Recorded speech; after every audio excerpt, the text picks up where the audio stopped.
Продолжим. Следующая лекция – это инвестиции.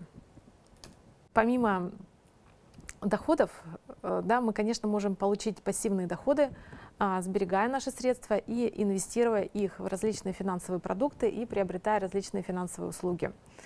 По своему определению есть некоторая разница между сбережениями и инвестициями. То есть сбережения – это те средства, которые позволяют нам обеспечить определенную финансовую подушку безопасности. А инвестиции – это средства, которые используются для получения дополнительного дохода, и, соответственно, они сопряжены с определенными рисками.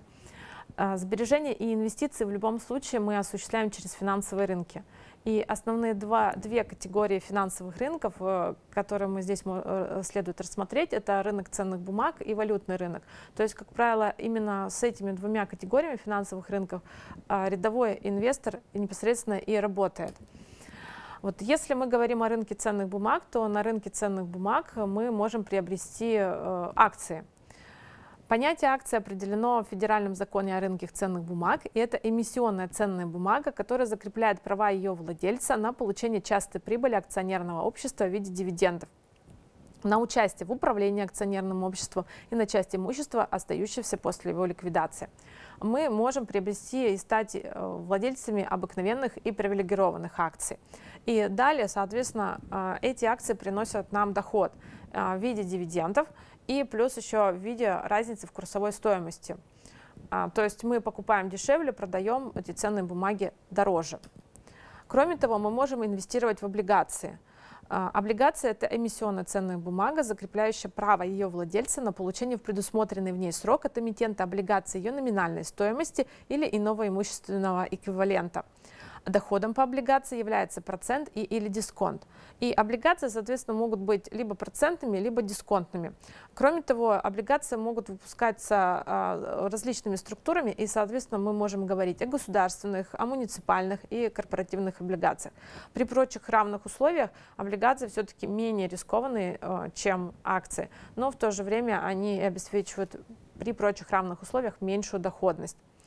В контексте облигаций выделяются облигации федерального займа, в частности, Министерства финансов Российской Федерации. И постановлением правительства еще 1995 года определены генеральные условия эмиссии и обращения облигаций федеральных займов. И, кроме того, у нас есть условия эмиссии и обращения облигаций федерального займа для физических лиц, которые утверждены приказом Минфина Российской Федерации в 2017 году.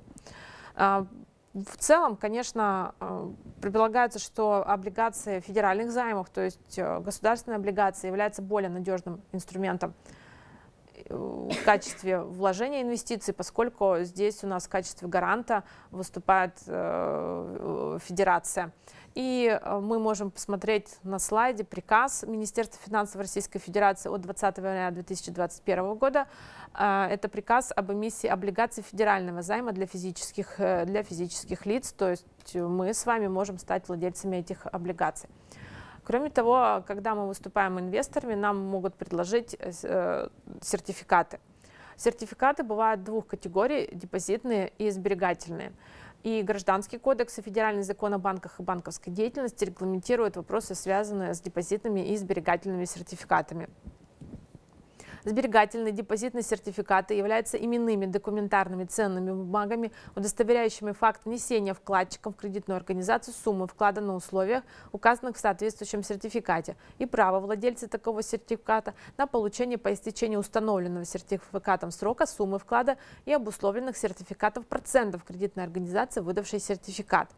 Следует обратить внимание, что сберегательные сертификаты выдаются кредитными организациями только физическим лицам, в том числе индивидуальным предпринимателям. Депозитные сертификаты выдаются кредитными организациями только юридическим лицам. И у нас защищены системой страхования вкладов только сберегательные сертификаты. Именно на них распространена система страхования вкладов физических лиц в соответствии со статьей 844 Гражданского кодекса. То есть сертификаты — это тоже достаточно интересный инструмент. Более сложные инструменты — это производные финансовые инструменты. Их перечень — это в части опционного договора, фьючерсного договора, своп договора, прописаны в Гражданском кодексе, в законе о рынке ценных бумаг и в законе и указании Банка России о видах производных финансовых инструментов. Конечно, эти инструменты уже для более продвинутых инвесторов. Мы с вами, как физические лица, как начинающие, например, инвесторы, в принципе, вполне у нас система интернет-трейдинга для нас доступна, но прежде чем начать заниматься инвестированием и интернет-трейдингом, нам, конечно, нужно изучить всю информацию и ситуацию на рынке и получить общее представление, что же вообще это такое. То есть мы можем выйти на сайт Московской биржи moex.com и, соответственно, на сайте Московской биржи проанализировать и посмотреть ситуацию с акциями, например, голубых фишек, с облигациями и другие финансовые инструменты, которые обращаются на этой бирже. То есть без владения соответствующей информацией и понимания динамики курсов акций, курсов ценных бумаг, конечно, инвестировать вообще просто начинать не нужно. Следует сказать, что федеральный закон о рынке ценных бумаг разделил инвесторов на две категории: квалифицированные и неквалифицированные инвесторы. И, соответственно, указание Банка России 3629У — это указание о признании лиц квалифицированными инвесторами и порядке ведения реестра лиц, признанных квалифицированными инвесторами. То есть при прочих равных условиях каждый из нас относится к неквалифицированным инвесторам. Чтобы получить статус квалифицированного, нужно соответствовать определенным требованиям. И если мы неквалифицированные инвесторы, конечно, законодательство нас тоже защищает. То есть со стороны кредитных организаций, например, со стороны брокеров, дилеров недопустимо предложение сложных инвестиционных продуктов неквалифицированным инвесторам. Если мы все-таки как неквалифицированный инвестор начинаем наше инвестирование, что же мы, соответственно, делаем? Мы изучаем условия вообще инвестирования с точки зрения каждого банка, насколько каждый банк позиции инвестирования надежен, есть ли у него вообще лицензия на осуществление брокерской деятельности и какую комиссию берет этот банк за осуществление соответствующих инвестиционных операций. То есть комиссии у каждого банка разные, и нужно сопоставить, насколько нам может быть удобно в сервисе работать, да, который предоставляет банк по инвестированию, и какова его комиссия. Пакеты услуг огромные, это нужно тщательно изучать и просчитывать, на какие затраты мы в отдельных случаях идем. Только после этого мы открываем брокерский счет. И далее уже, внося денежные средства, размещая денежные средства на брокерском счете, мы смотрим, какая ситуация на рынке, и, соответственно, начинаем инвестировать. То есть, либо мы через брокерский счет, например, приобретаем акции российских компаний, либо, например, зарубежных компаний и отслеживаем их динамику.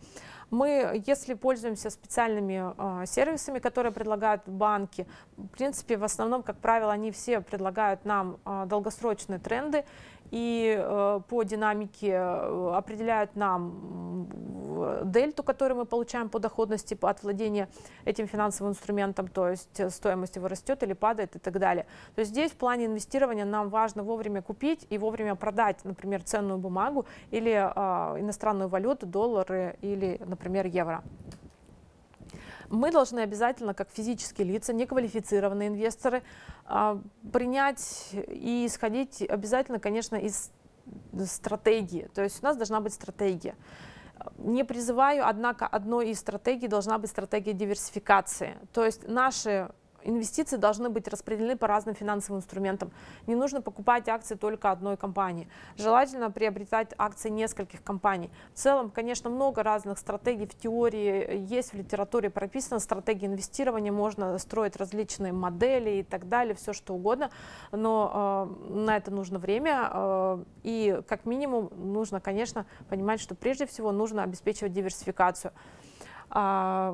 Кроме того, можно попробовать хеджирование, то есть балансирование обязательств на наличном рынке и противоположных по направлению на фьючерсных рынках. Но это уже хеджирование больше, конечно, для более профессиональных, более продвинутых инвесторов.